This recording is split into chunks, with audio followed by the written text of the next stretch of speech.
Hi all, and welcome back to a small help video. Today we are going to talk about charging your device if you are having issues with the length and how long it takes you to charge your device, or if you are not able to charge your device because of your charger, your cable, or whatever. So I have a few tips and tricks that you can try out on your device. First of all, I have some chargers here. You can see that is from different devices. I have for this device that I'm having right here, which is my new iPad, and this charger is having a power of 20 watts, and that is what is needed for this one. And this is the charge that came with the device.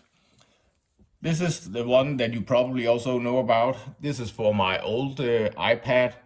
This one had 10 watts power to charge. And if you are looking at this one, this is the one I have for my iPhone. And this is only charging with 5 watts. So make sure you use the correct charger for your device, the charger that came with your device. So don't use this big 20 watts of charger for your iPhone. It will of course charge faster, but it will also damage your battery. Well, that is at least my opinion. I know that this is not what everybody says, but there is a reason that different chargers come to different devices, and make sure to use the correct charger for your device.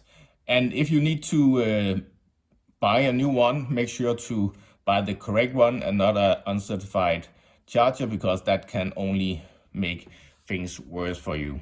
So make sure to use the correct charger for your device.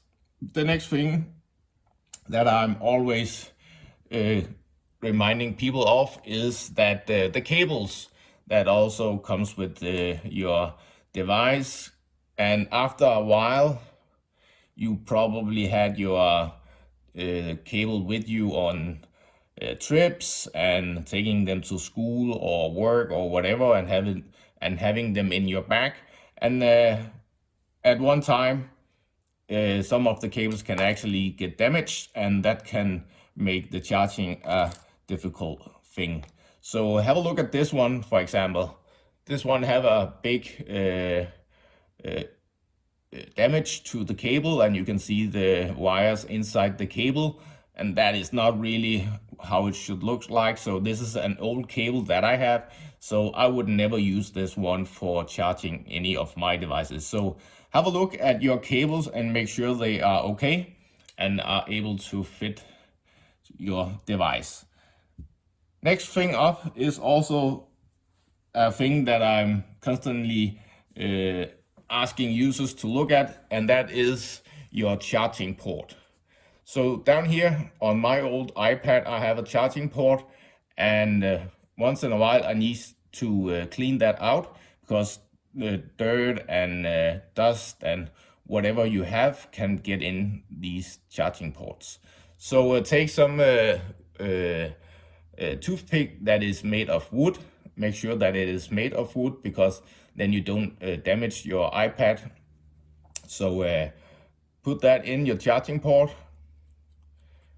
and go a bit back and forth, and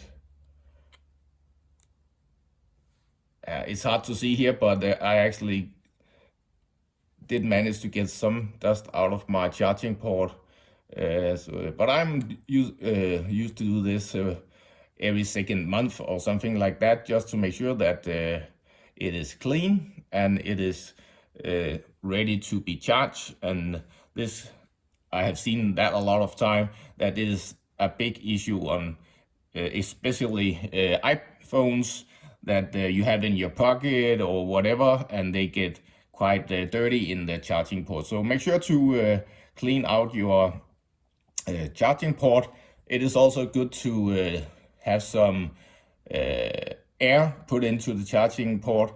Just either you can blow with your mouth or use a machine that is having a high enough pressure to blow into the charging port. That will also make sure to get some of the dirt and dust out of the charging port. So that is also a very good idea to have a look at that. Next thing up is of course also a good idea to have a look at the settings and go into battery, and in here you can see what is actually using the most of my power on the battery. So you can see which apps and how long it has been charging and how long it has been on the battery and things like that. And that is also a good idea to get an insight of how things can be changed. For example, one of the things that I'm also recommending is to take down the brightness of the screen just to make sure that the more bright it is, the more power it uses, and that can be very battery saving to take down the brightness. And as you can see, you can take it up again. So make sure that you have the correct brightness and don't always just have the most brightness set on your device. Another thing is, of course, when you're using your iPad, and my kids are using my iPads for games, and some of those games have a very high quality of graphics, and high quality graphic games also uses a lot of power, and that can drain your battery quite fast. So also have a look at what kind of apps you are using on your iPad. Of course, if you use them and you want to use them, well, then just make sure that you need to charge your device more often than if you are not using high powerful games like Roblox, whatever you play on your device.